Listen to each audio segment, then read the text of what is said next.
Siapa yang mencari Tuhan keluar dirinya, maka dia telah berada pada kesesatan yang sangat jauh.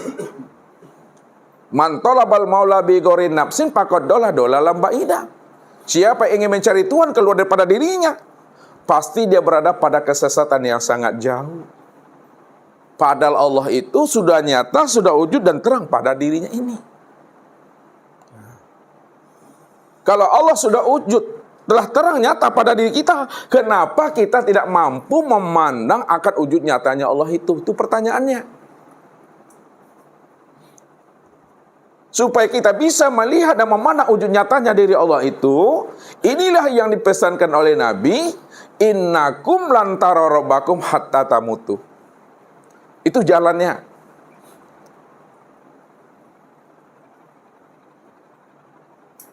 Kamu tidak akan pernah bisa melihat nyatanya Allah sehingga kamu benar-benar mati.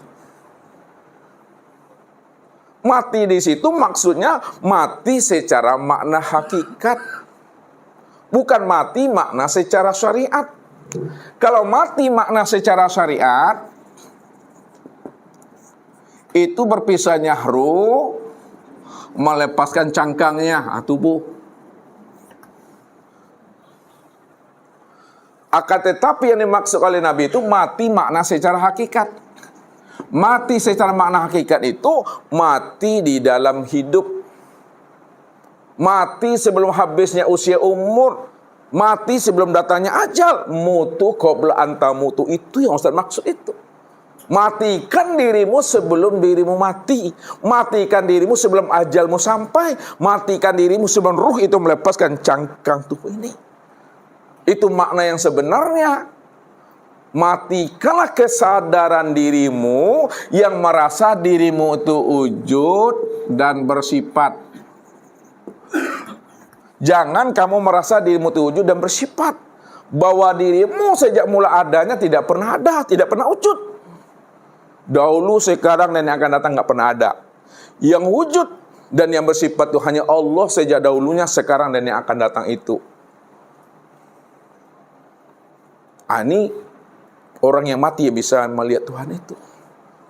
Lalu bagaimana cara mematikan wujud kita ini? Ini jalannya, caranya lagi. Ya, lihat satu-satu.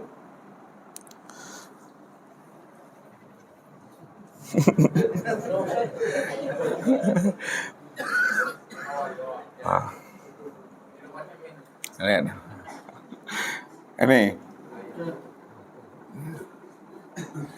Ini yang kita etikotkan, ya.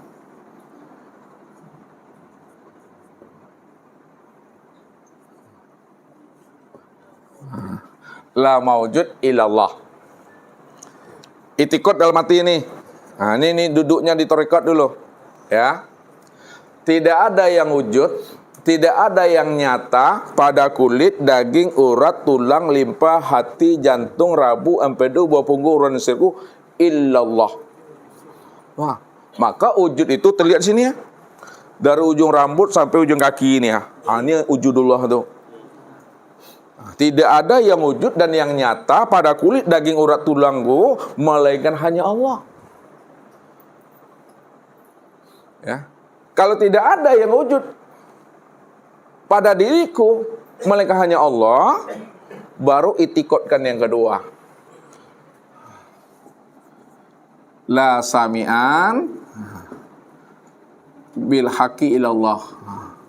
Tidak ada yang mendengar melainkan hanya Allah. Yang ketiga, la basiran bil haqi ilallah. Tidak ada yang melihat melainkan Allah. Tidak ada yang berkata melainkan hakikatnya Allah. Tidak ada yang mengetahui berkuasa berkehendak dan hidup melainkan hanya Allah semata-mata. Tidak ada diri Bapak Ibu lagi di situ. Ini yang selalu kita lafazkan dengan kulimah la ilaha illallah. La ilaha illallah. La ilaha illallah. Maka kalimat itu ada nafi dan ada isbatnya. Ada nafi dan ada isbat. La ilaha illallah. La ilaha ini nafi namanya Bapak Ibu. Nafi itu mentiadakan. illallah itu isbat, menetapkan tidak ada yang nyata melainkan yang nyata itu hanya Allah lah itu. Nyatakan pada ini. Tidak ada yang nyata pada diriku, pada kulitku, daging, hanya Allah semata-mata. Karena memang tidak ada yang lain selain daripada dirinya. Kalau kita dudukkan ke hakikat cara menafikannya, memandang dan meniliknya, pandang dengan mata zahir, tilik dengan pandangan basyirah. Kita lihat, Bapak Ibu ya. Ini tubuh, hati, ruh, sir, zat. Ini pandang dengan mata zahir, ya, tilik dengan pandangan basyirah. Mata zahir, mata ini ya. Kemudian tilik dengan pandang basyirah. Lihat, ya. Fanakan tubuh pada hati. Fanakan tubuh pada hati. Itu maksudnya, apa yang diperbuat oleh tubuh, itulah kenyataan perbuatan hati. Apa yang diperbuat oleh tubuh, melangkahkah, mengambilkah? Pandangan zahir nampak tangan yang ngambil. Pandangan zahir nampak kaki yang melangkah. Ditilik dengan pandangan basyirah, rupanya yang nyata sebenar-benar yang berbuat itu, yang melangkah dan mengambil itu adalah hati. Pandangan zahir nampak tangan mengambil. Pandangan basyirah nampak hati yang mengambil. Karena pandangan hati nampak hati yang mengambil, itulah Ustaz katakan, apa yang diperbuat oleh anggota tubuh, itu sebenarnya nyatanya perbuatan hati. Yang kedua, fanakan hati kepada ruh. Apa yang diperbuat oleh hati, itu sebenarnya kenyataan daripada perbuatan ruh. Apa yang diperbuat oleh hati, itu sebenarnya nyatanya perbuatan ruh. Itu artinya apa? Hati itu tidak bisa berkehendak kalau bukan kena iradatnya.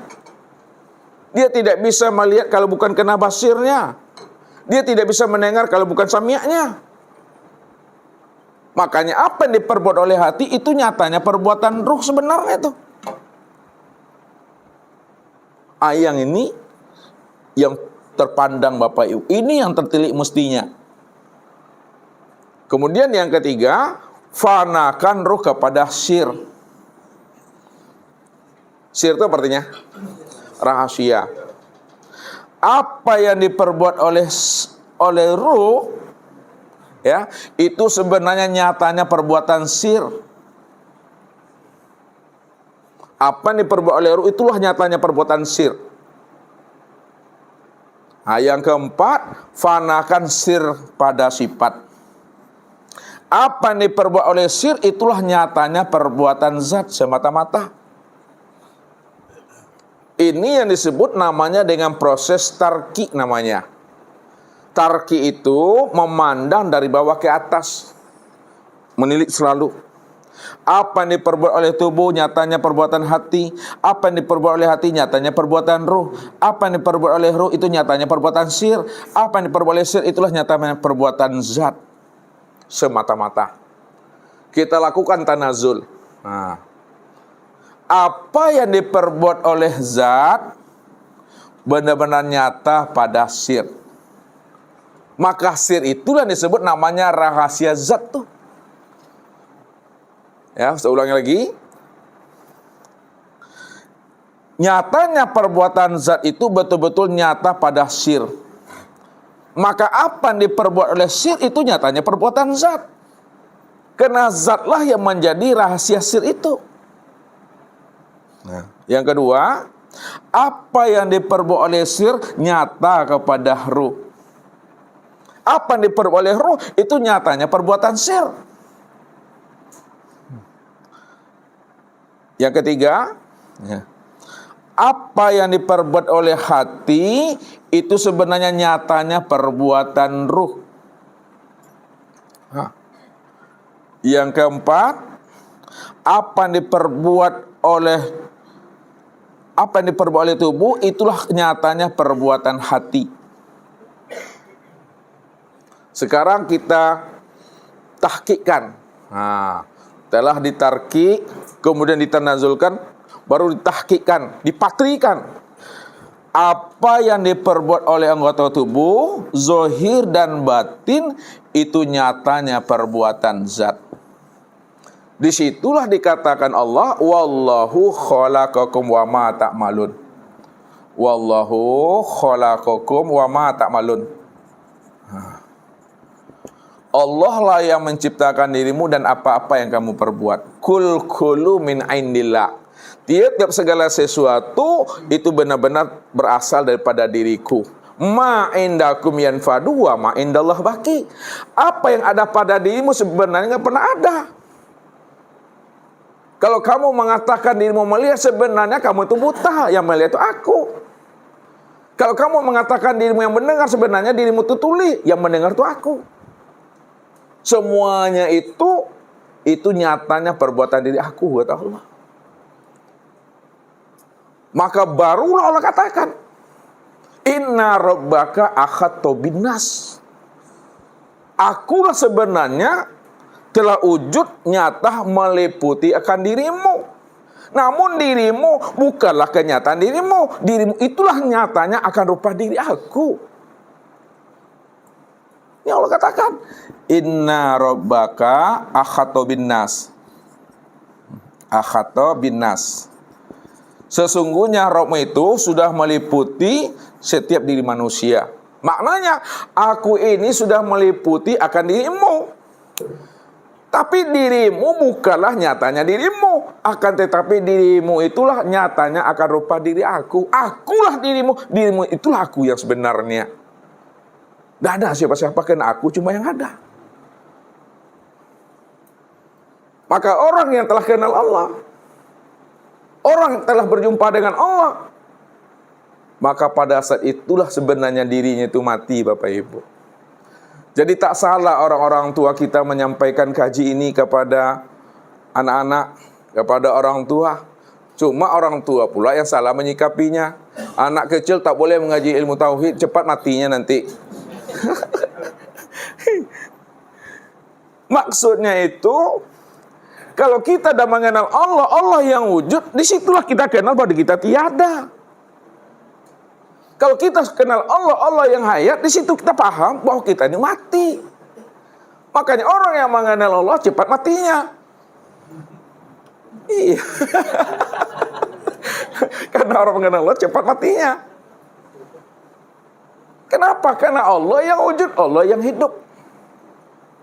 Ada paham kita seperti itu, inilah yang dikatakan orang yang hidup dalam kematian. Bapak Ibu hidup, tapi hidupnya Bapak Ibu dalam kematian. Hidupnya Bapak Ibu dalam ketiadaan. Datang ajal, meninggal kita Bapak Ibu. Itulah orang yang mati dalam kehidupan. Paham bahasa Ustaz tuh? Agak tinggi channel dikit. Kalau kita sudah sadar Allah saja yang wujud, Allah saja yang hidup, maka hidup kita di alam dunia ini, inilah disebut hidup dalam kematian. Lalu datang ajal, meninggal kita. Itulah yang dikatakan orang yang mati dalam kehidupan itu. Itu dia. Allah cuma yang hidup awal, akhir, zahir dan batin. Makanya Allah katakan, wala tahsabanna allazina qutilu fi sabilillahi amwat bal ahya inda rabbihim yurzaqun walakin la tash'urun. Jangan kamu katakan ayah ibumu, orang-orang kamu cinta dan kamu kasihi yang telah berpulang ke rahmatullah, jangan kamu katakan dia itu mati. Bal ahya inda rabbihim yurzaqun walakin la tash'urun. Dia sebenarnya adalah hidup, cuma kamu tidak mampu merasakannya. Dia hidup, hidupnya selalu mendapatkan nikmat dan karunia Allah. Itu rahasianya itu. Makanya wajib kita ini memfanakan atau mematikan diri kita supaya kita tahu siapa yang wujud dan siapa yang bersifat. Rupanya yang wujud dan bersifat itu hanya Allah, Bapak Ibu. Kenali itu. Ya. Ustaz beri jalan kemudahan lagi kalau Bapak Ibu udah paham nih. Ceritanya di sini aja bermainnya Bapak Ibu. Ya, tidak satu jalan kepada Tuhan itu banyak. Kita lihat. Kita lihat asal usul diri kita lagi. Ya. Tubuh.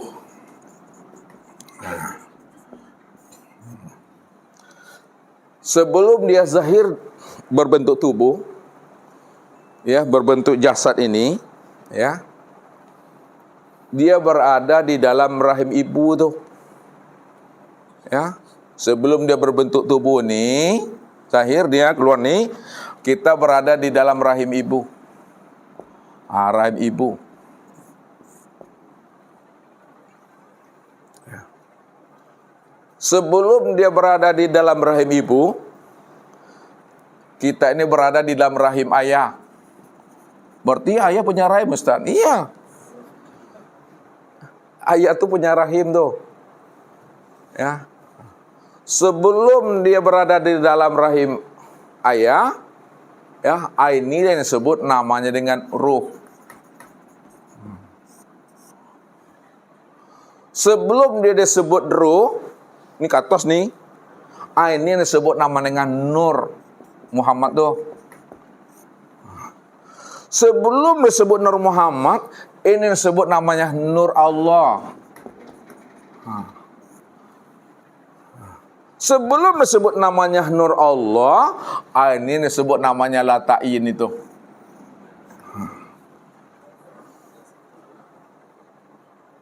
Ghaibul ghuyub, la sautun wala harpun, wujud mutlak, wujud hakiki.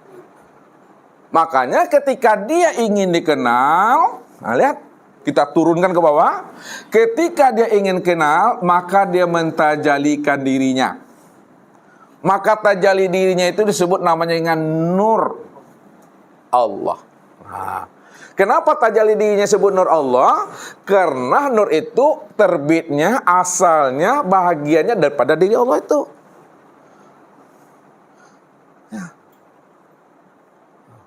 Lalu dari Nur Allah baru zahir dia kembali yang disebut namanya Nur Muhammad. Ini atur tang bawah. Kan beda dengan caranya penyampaian tadi itu. Dari Nur Allah baru disebut namanya Nur Muhammad. Karena Nur Muhammad ini tempat memandang nyatanya Nur Allah. Itu memahaminya.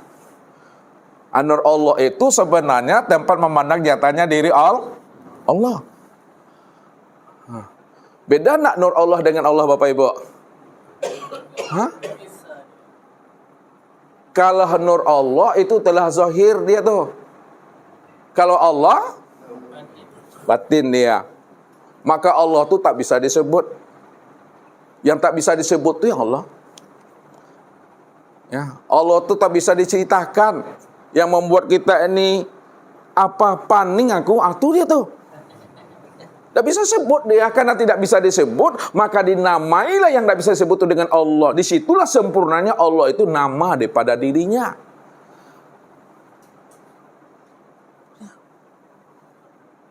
Apakah ada nama yang lebih sempurna lagi selain daripada dirinya? Tidak ada lagi. Maka Allah itulah nama kesempurnaan daripada dirinya. Namun Allah yang Bapak Ibu maksudkan itu bukan lafaz Allahnya. Ini mesti dipahami. Bukan lafaz Allah itu yang Allah. Bukan tulisan Allah itu yang Allah. Bukan huruf alif lam lam lah itu yang Allah. Allah itu nama daripada dirinya. Allah itu nama daripada dirinya. Berpisahkah nama dengan dirinya? Tidak. Kalaulah Allah tidak pernah berpisah dengan dirinya, maka mana yang dinamai dirinya Allah itu? Yang dinamai Allah sebagai dirinya ini yang dirinya, yang tak bisa disebut. Itu maksudnya itu.